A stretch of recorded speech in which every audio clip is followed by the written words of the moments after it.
रान बिल्लोरी फिरती या पाण्यावर पाकोळी हो.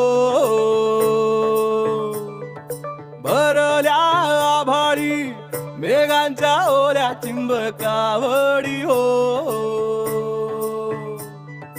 पिकल पान सुकल रान मातीचं गाण